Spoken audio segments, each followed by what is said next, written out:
Tell your friends that we're on Saturdays at 3 o'clock and repeated during the week on Channel 77. Now, for those who've been interested, we, as you know, hopefully would love to have you all down here in the audience. And at the end of the show, we're going to show you how to get tickets to actually come to the show. And at any time you want, you can get onto my website, www.restrevue.com, restrevue.com, and send us any comments or anytime you'd like to be in the show and get to meet these lovely guests that we have. We would love to see you. Okay, without further ado, today we have a mixture. Usually we bring you new restaurants and new artists.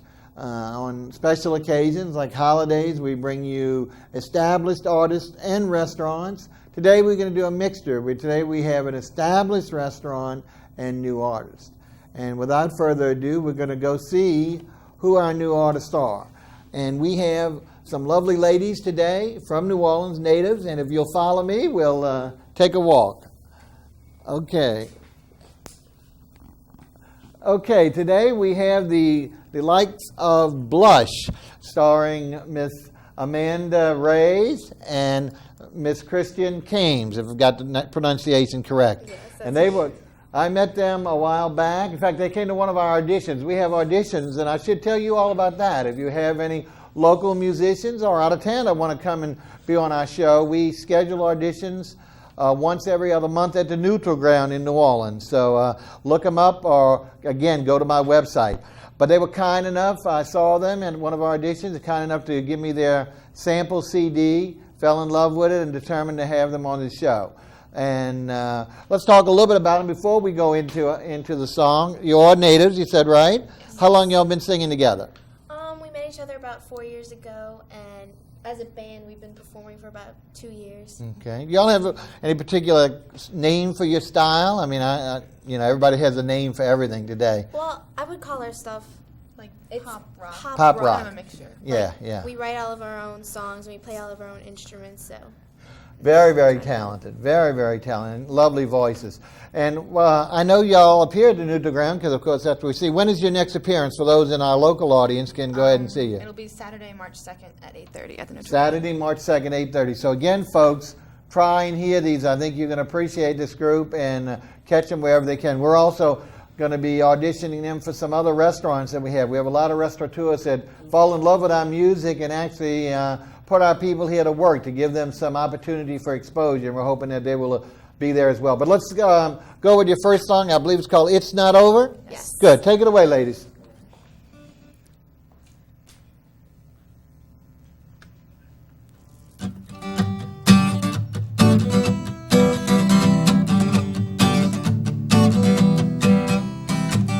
Run around an empty house, I'm all alone and no one's home.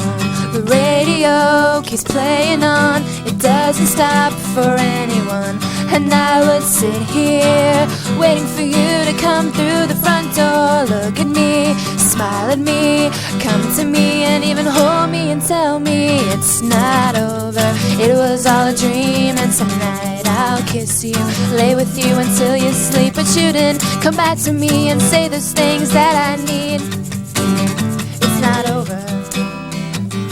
Here we are, together at last, till I wake up, it's in the past. I thought I told myself I wasn't gonna let you get to me, but I really guess it's too late, cause you're in my mind, you're in my eyes, you're taking up all my time. Please take me, I can't take it. If you need me, come and we will make it, but don't tease me, you know I can't fake it. If it's not over and it's not done, please say it's not over. It was just a dream and tonight I'll kiss you, lay with you until you sleep. But you didn't come back to me and say those things that I need. It's not over.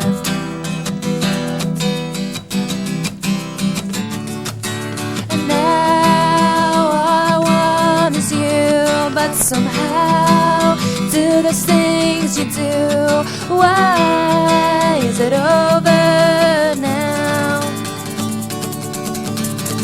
It's not over. It was all a dream and tonight I'll I'll kiss you, lay with you until you sleep. But you didn't come back to me and say there's things that I need. It's not over, no, it's not over. It's not over. It's not over. Very nice. Thank you, ladies. That was great. And you see what you have in store for you today, a real treat. 2 treats, in fact. As we mentioned, we want to bring in now our lovely restaurant for today. And as we mentioned, it is a long-established restaurant. For those who can catch it here on the menu, it's Tavern on the Park. Now, I know most people associate the Tavern on the Green up in New York, and it's not affiliated, certainly not, but similar in concept. It is definitely one of our most formidable restaurants because it has the most picturesque view you've ever seen on one of our 2 lovely parks, a city park we call it, age-old historic park, lots of waterways in it, beautiful oak trees, and directly across the street from this fine, fine establishment. And this place was actually built in the early, I think, mid-1860s. And it has a French Quarter balcony wrapping around it. You may or may not be able to see it here in the bottom of this menu, but which affords it a beautiful view. So you can actually stroll out on the veranda and look at the city park and have a fantastic, fantastic evening. It's also tremendous for parties. And we'll talk all about that later on. But let's first of all introduce our guest because he and his father actually started the restaurant about 17 years ago in its present makeup. And we're pleased to have today Mr. Lee Sands. Lee, welcome to the show. Good evening. Thank you, Bob. Good, great. So is it right, about 17 years ago, About you and your dad? 17 years ago. About Right. 17 years ago. And let's talk a little bit about your background. I know you've worked here and also out of town before you Yes. actually came to the restaurant. Right. We opened the restaurant while I was in college, and when I returned from the University of Alabama, helped manage the front of the operation, but felt we needed a little bit more hands-on approach in the kitchen. Subsequently, I went to school with Westin Hotels and Resorts in an in-house program. The program was started shortly after the Second World War to train Americans to manage their properties in a European style. It was 3 years. I spent 2 here in New Orleans and 1 in Kansas City at the Crown Center. It was a very enjoyable time and a very educational program as well. Right. And what they've done, folks, is they have really emphasized traditional New Orleans food. I mean, that is really their whole mainstay. A lot of our restaurants today are going into a lot more exotic nouvelle cuisine, which is fabulous. But it's also good to have our mainstay save our traditions. And we're going to be talking about some things that hopefully you recognize because these are staid-old recipes and menu that it is excellent with regard to perpetuating the New Orleans-style food. And as I mentioned, you couldn't find it in a prettier location and a lovelier atmosphere and 2 of our very hospitable hosts. So without further ado, and I do want to mention that for those who have not seen the program before, we do allow call-ins. We'd love for you to call in and speak to Lee and I about this restaurant or anything else you might have a question about, the musicians, etc. So our director is going to be flashing the number on the screen. I believe we have 2 numbers, 483-3336 and 483-3337 in 38, excuse me, in the local New Orleans community. So if you want to call at area code 504, if you want to dial long distance, if you're out of those areas, we'd love to hear from you about any of the questions about these great places. It makes our restaurateur feel good. It also makes the rest of our audience feel a little bit better about the place we're talking about.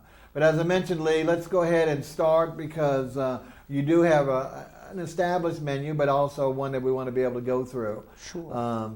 As usual, we do start always with appetizers, and right off the top, one of my favorites here, folks, is the jumbo shrimp remoulade, and I mean jumbo shrimp. Shrimp remoulade is, again, an age-old recipe that is really done up right here, and especially with the quality of food. Let's talk a little bit about the seafood in this particular dish. Sure. Naturally, the seafood is local.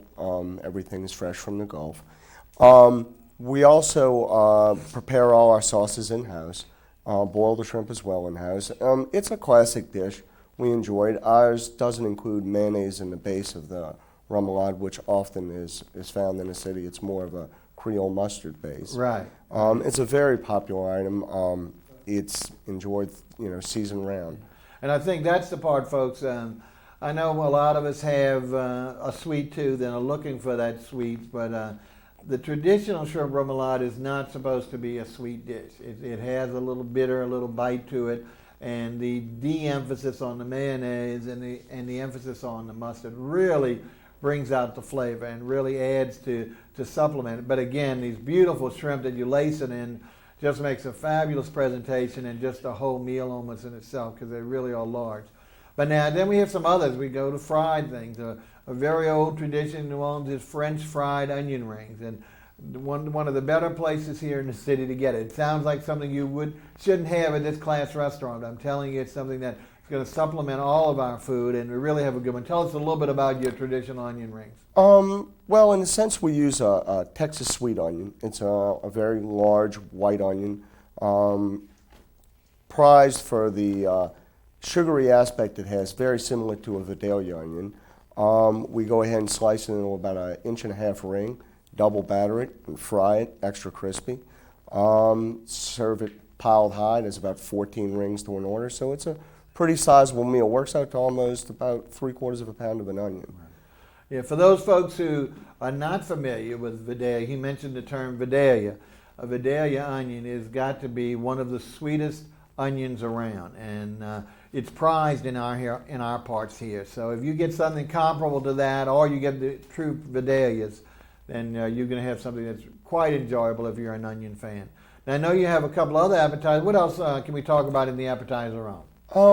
Probably one of the most popular is the alligator popcorn. It's alligator tail. Okay. We then go ahead and marinate it a little bit, tenderize it, and then batter it in a lemon-seasoned cornmeal, and then deep fry it. That's it's both unique and inquisitive at the same time. We have a lot of locals who just enjoy the taste of alligator, and we get a lot of tourists who really enjoy the aspect of being able to try some while they're here. I know some people might be a little squeamish about alligator, as you know, because it's not something featured around the nation. But again, we're talking about the tail itself. It's all white meat. I've seen it. Beautiful meat. Correct. And great flavor. And we've got several dishes around here and chefs that really use it to its full. And I think it would be certainly interesting, if you've not tried it, to sample it and let your guests enjoy it as well, because I think it's something you really will find. Once you get over the hang-up of what you're eating, it's another one of these psychological things. You're going to really enjoy the food. The actual taste and consistency. It doesn't taste like chicken. It might look like chicken, but it doesn't taste like chicken. Okay, let's see. So we've done some appetizers, and let's talk about some soups. Now, again, folks, for the most part, we didn't mention that this restaurant is open for lunch and dinner. Fine dining restaurant in New Orleans. Closed on what day? Sunday and Monday we're Sunday and closed. Monday were dark, and they do shut down between lunch and dinner. The menu, for the most part, is common in some elements, but specifically there are some items in the lunch menu that are, and these relate to some of the salads and some of the sandwiches. But before we get there, let's talk about soups, because you have some soups that really knock your socks off. What is I know your first one that you always traditional here is your Tavern turtle soup. This is one of their signature dishes. Let's talk a little bit about your Tavern turtle. It's very popular. We use a beef stock base for the turtle soup itself. Okay. And then we use farm-raised green turtles, which we take the meat and season it up, actually almost prep it ahead of the soup in a sense, where we marinate it, saute it, and then treat it almost like a separate dish to get the flavor just right, then go ahead and produce the soup itself, and then add it partway through the cooking process. That helps to lessen the aquatic flavor that people often find with turtle that makes it a little bit strong if you're not used to it. Right. And then we also, like many restaurants, use cherry cream or cream cherry to cut the bitterness, of the turtle meat itself. Right. Excellent. And now you don't have any others except soup du jour, but let's talk about some of your really hot ones, because I know I've had several there that are just dynamite. What's your first preference with regard to your soup du jour? Oh, soup du jour, we have a very popular sweet potato soup. Sweet potato. Very popular wild portobello and crab meat, as well as a seafood chili that we often run. Yeah, that's the one. I knew there was one that was unusual. And let's talk a little bit about it, because I think that's got a great combination. Seafood chili. Of course, we're all meat lovers. We all know our basic different recipes for all different types of meat entrees and chili. But let's talk about a seafood chili. This is something definitely that has to be explored. So let's talk a little bit about that, please. Well, it's basically like your standard chili, except where you would normally find in Texas chili beans, we substituted the beans with potatoes to give it a little bit more body and a softer flavor. Okay.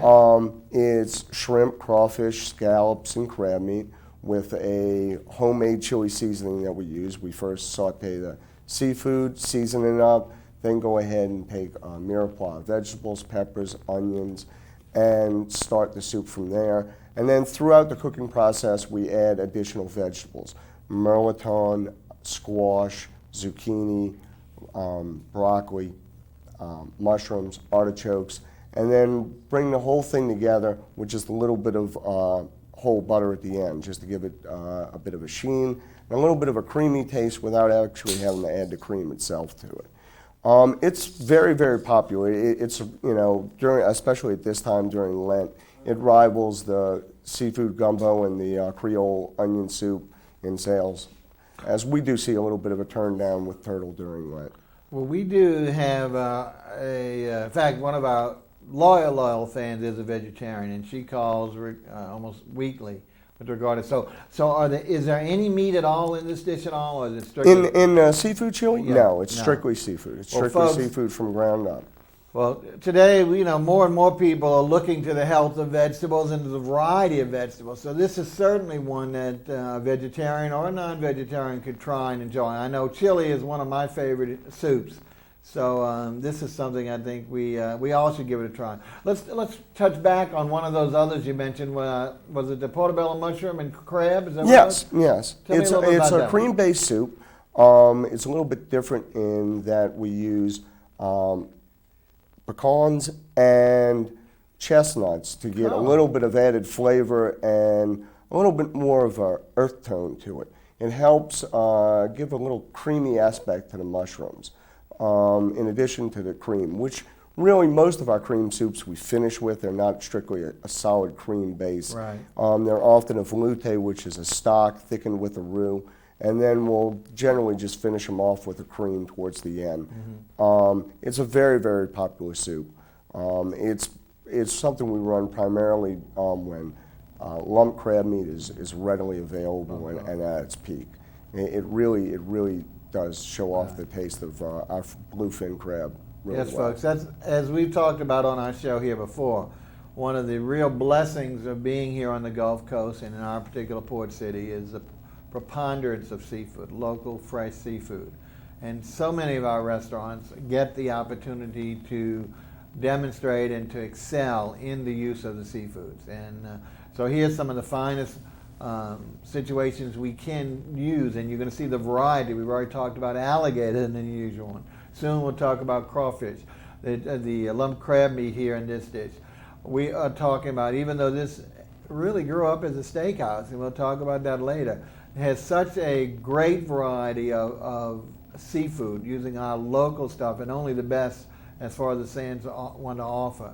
Really helps out and really brings out the tradition of New Orleans. Now, let's move on to salads, because I know you have several salads that seem some of the salads we talked about are luncheon entrees, but let's talk about some of your big salads, because some of them are things that we all know and love, but where you put your touch on and your variation, which I think really has helped out a lot. Sure. Let's start with, I think you have Caesar. Everybody talks about a Caesar.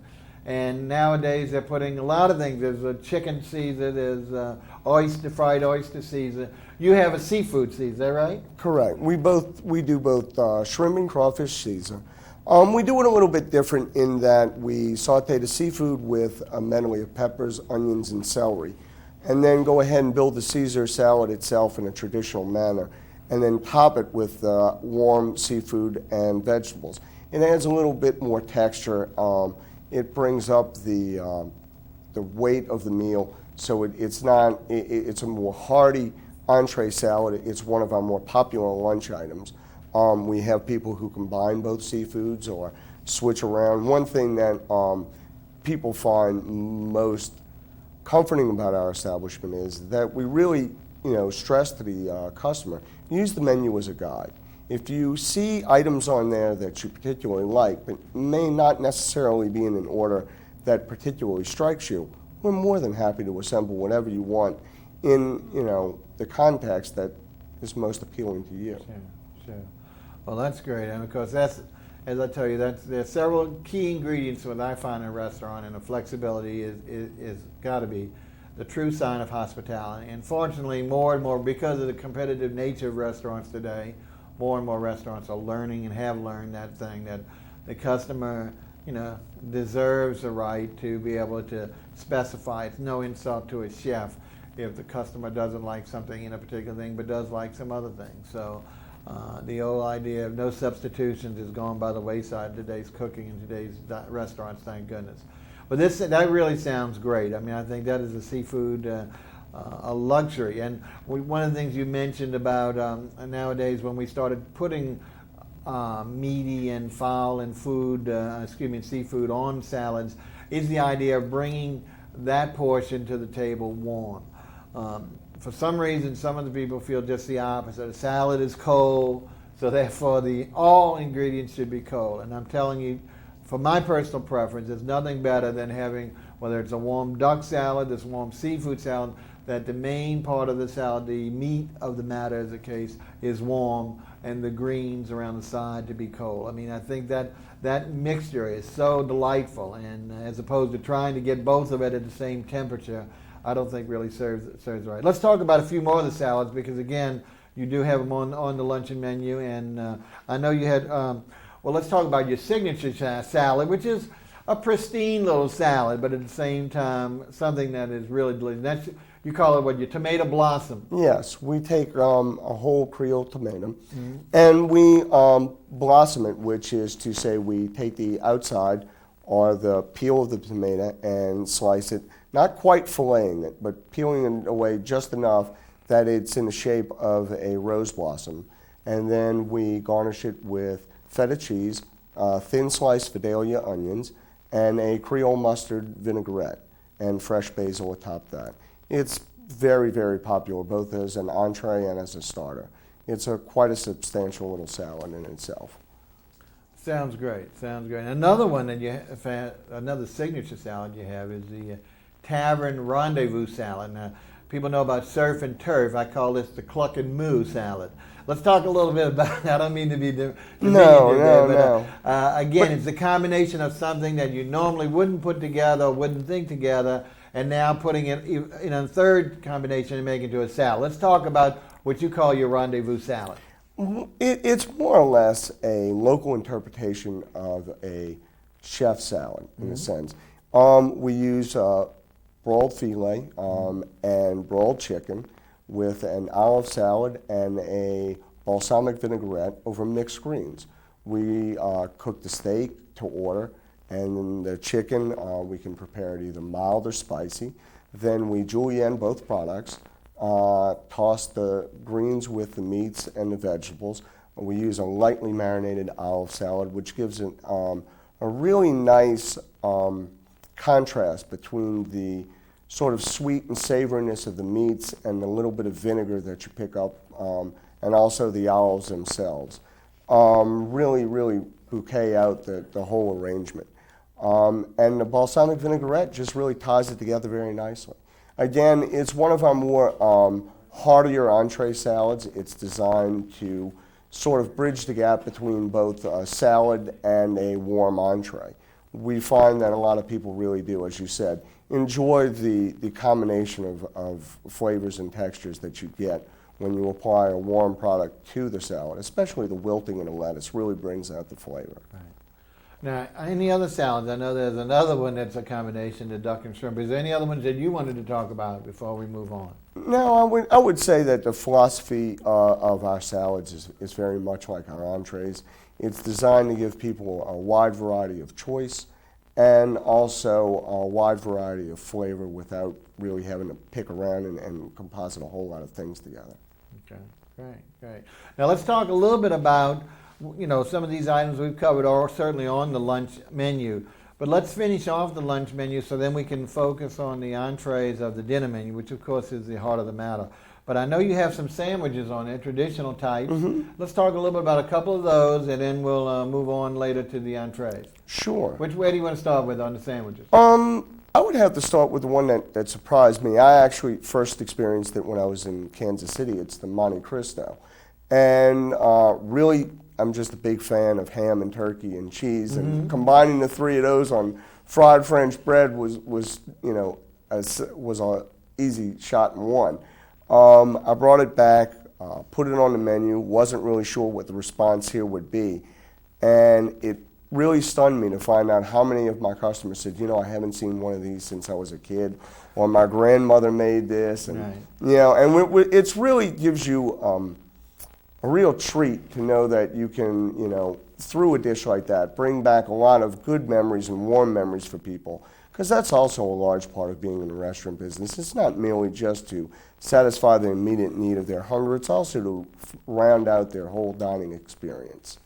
Now, one thing I didn't know about that, and I do know the Monte Cristo's been around, and I have to admit, the ones I've eaten have never been on French bread. They've always that was a little bit of a New Orleans interpretation. I know, but you're telling me not only are you using the French bread, but you're frying the French bread? Tell me a little bit more about. Let's go over that again. Traditionally, a Monte Cristo is somewhat pan sautéed on the white bread, right? Correct. It's generally used sliced white bread. Right. And you take the turkey, the ham, the Swiss cheese, or Gruyere in this case, and then place it on the bread. Go ahead and half the sandwich or quarter it.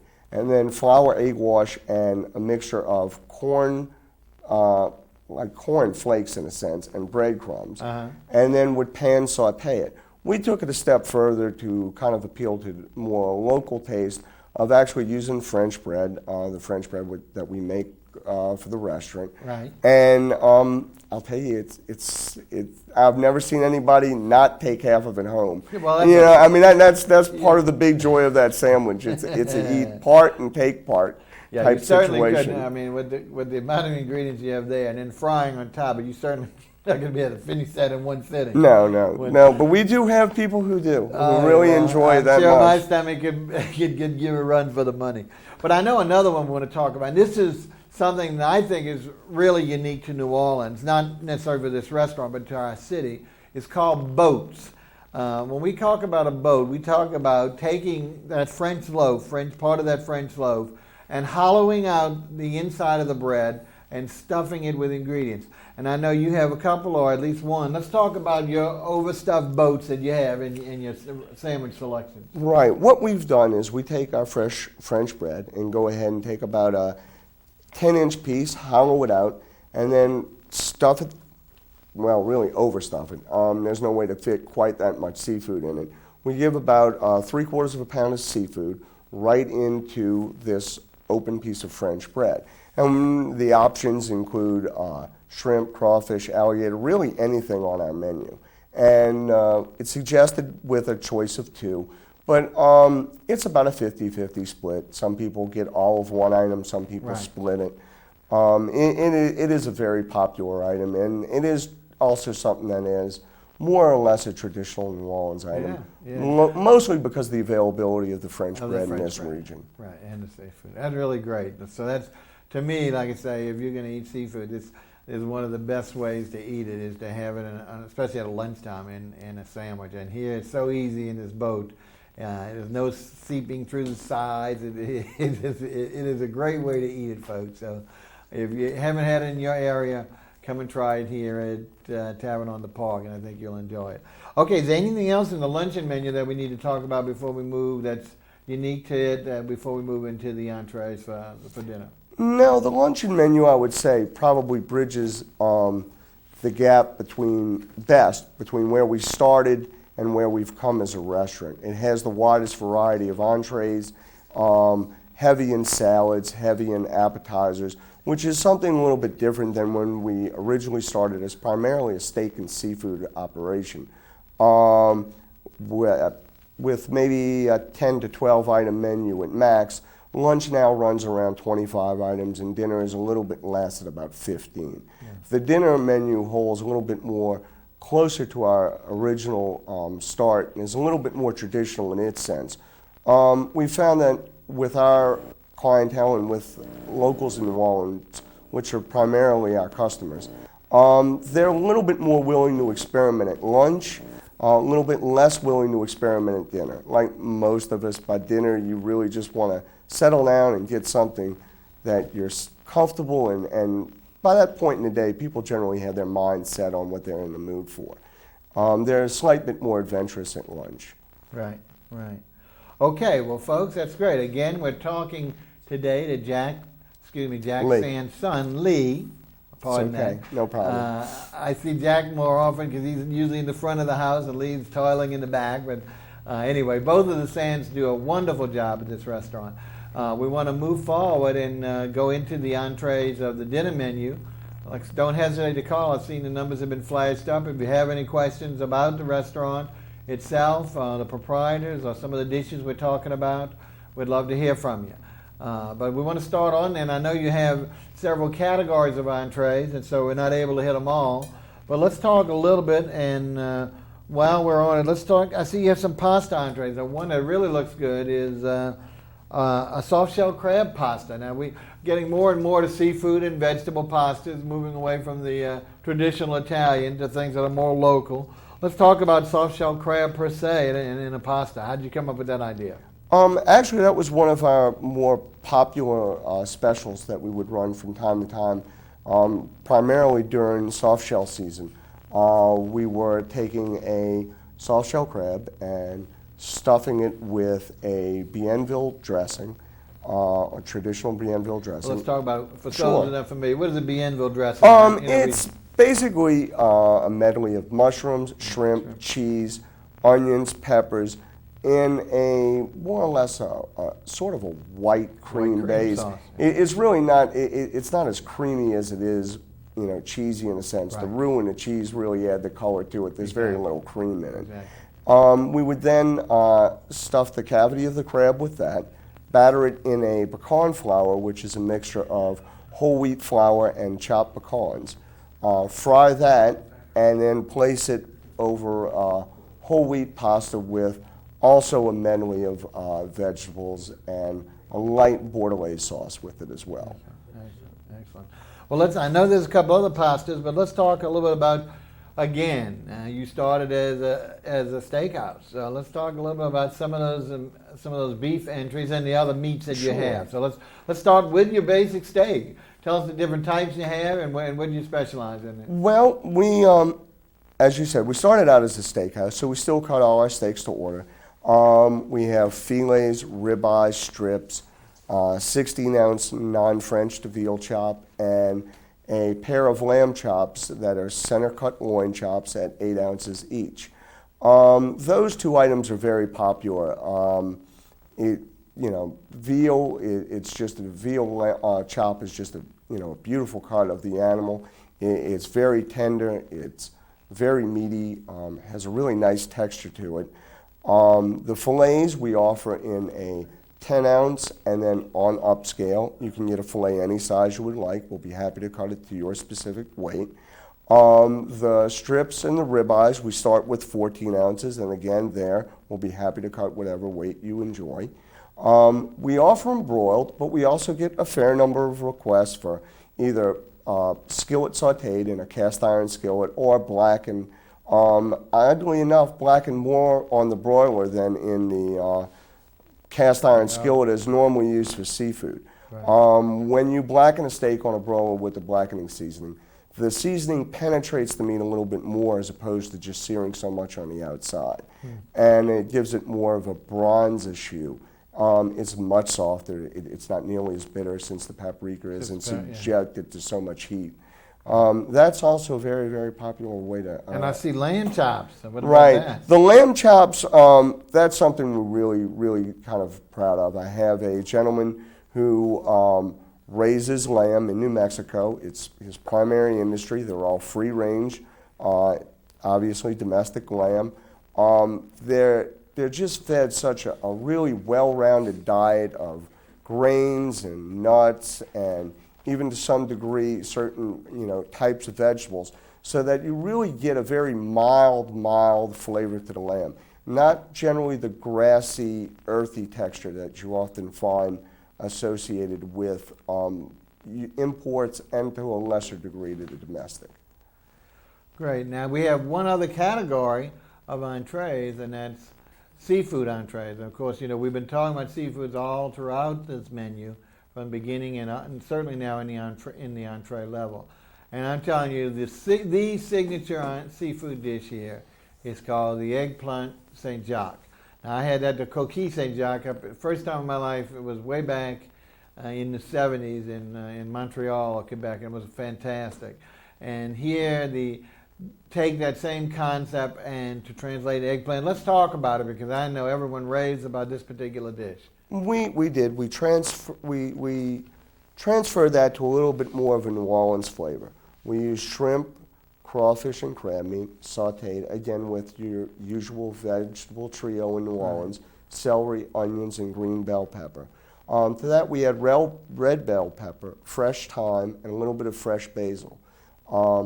Deglaze the pan with a little bit of sherry, and then add a sherry reduction and cream sauce that we basically put together in the pan. We add a little bit more sherry, reduce that down, add the cream to it, and then reduce that. It's not exactly your dietary menu item, but it is one incredible little dish. We place it over the top of a fried eggplant medallion that really brings the whole thing together. It's a wonderful dish. It's been on the menu, I would say, maybe since the second or third week we were open. And it's just incredibly popular and a fun dish to prepare. And rightfully so. It has certainly been the mainstay of one of these seafood entrees. So I heartily recommend that you give it a try. If you like seafood, you're going to have a fine, polished dish here, and something that you're really going to feel good about. Now, I know you have a lot more in the seafood entrees. What about again, going to another local favorite, and hopefully you'll bear with us, folks, and that's your crawfish cakes. Sure. A lot of people do the oyster cake or the crab cake. Crab cake's probably the most common. But let's talk about your crawfish cakes. Well, personally, I'm a little more partial to crawfish than any other seafood. I'm not a big fan of shells, so that detracts me a little bit from crab meat. And we were looking for something a little bit different, something that would be a little bit sweeter as well. The crawfish cake has a little bit of cornmeal in it, so it has almost a light sense of a hush puppy type flavor to it. But again, it's primarily a celery, onion, and bell pepper mix, which is very often the vegetable arrangement here in the city and throughout the region. We finish it with a warm, what we call Creolaise. We take a little bit of our Creole vinaigrette and a little bit of our remoulade sauce, and then combine those in a pan and just tap it ever so lightly with a little cream. The combination of the three produces a really nice sort of sweety, bitey flavor that really helps to bouquet out the flavors in the crawfish cake itself. Great. Well, I know we're making your mouths water by now. I know certainly mine is. So before we finish off the entree, we want to take our second break for our musical talent. And as you know, we have two young ladies in our studios today by the name, they call themselves Blush, Miss Amanda and I'm going to forget the other lady's name, Miss Christian. There we go, Amanda and Christian. What are you going to do for us the second time, ladies? This is a new song, and it's called Without. So Good, take it away. here we go.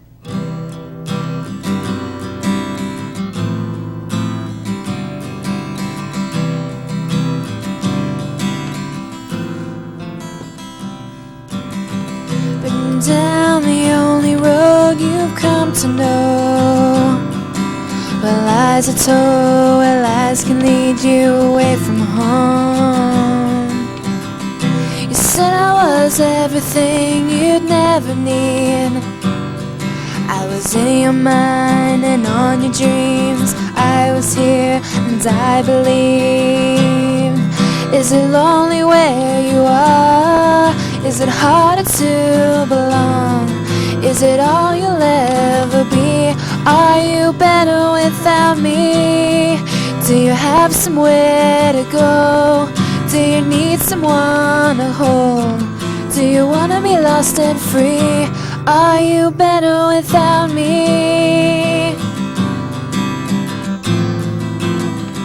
Without me.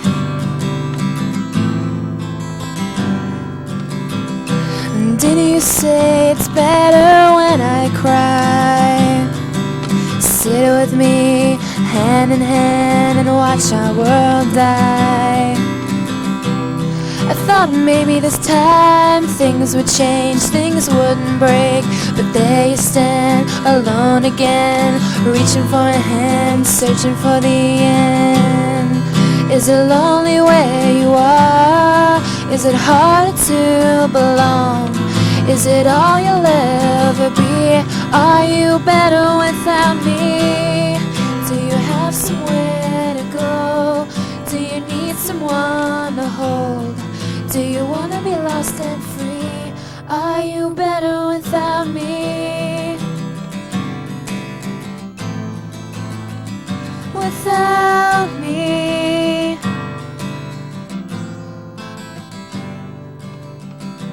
Far from me, far from everyone. Why close your eyes? Why hide your cries? Why say your goodbye? Run.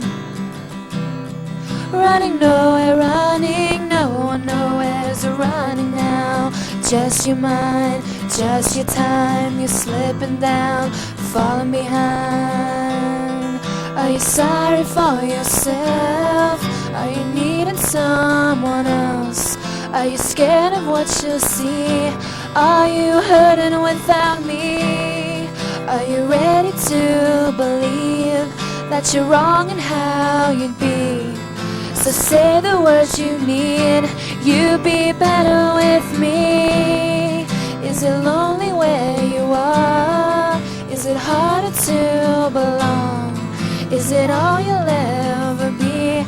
Are you crying without me? Do you have somewhere to go? Do you need someone to hold? Do you wanna be lost and free? Are you dying without me? Without me, without me. Don't hide yourself, don't be afraid. I love you now, I love you anyway. Fight for love, fight for me. I am here and I am what you need. You'd be better with me. You'd be better with me. You'd be better with me. Very, very nice. Thank you very much. I tell you, such harmonious voices. You young, all these boy bands out there, eat your heart out. Listen to that, how good it is. Two lovely ladies, Amanda and Christian, forming Blush, a real local treat to our community. And we'll hear them one more time before we sign off, folks, so keep listening. While they were calling it, while they were doing that number, we've got a caller on the line. Let's see if they were able to hold on. Caller, are you there? This is Bob and Lee Sands of the Tavern on the Park. Yes, hi, Bob. I'm one of your followers. Caller? I've missed your show for the past couple of weekends. But I was interested in this one, and I wanted to know... Well, I think we also have... what? We're having a little technical difficulty, folks. Oh, can you hear me all right? But we do have a call. We do have a question from our audience, I believe. Sure. Hello? Oh, okay. I'm sorry. We're back on live. Yes. Who's this, please? Oh, this is Grace. Oh, Grace. Hi, we were Grace. Yes, hi. I'm one of your followers, I was saying. You're our veggie follower. Right, exactly. And I wanted to Okay. find out if there are any vegetarian dishes. Well, as we mentioned, we talked about the seafood chili, which is totally seafood now, that has vegetables and seafood. So now I don't know whether you eat seafood, but I think you do from what we analyzed your call. Right, right. So there's no meat at all, so it's a wonderful dish. But any others that we haven't talked about yet that is particularly vegetarian? Nothing that itself stands out as being totally vegetarian other than chili soup. What we do is, again, take the philosophy of accommodating the customer to the fact that we ask you, what are your preferences in vegetables? what do you like? Do you like pasta? Do you consume dairy products or not? And then offer you a couple of options, fresh,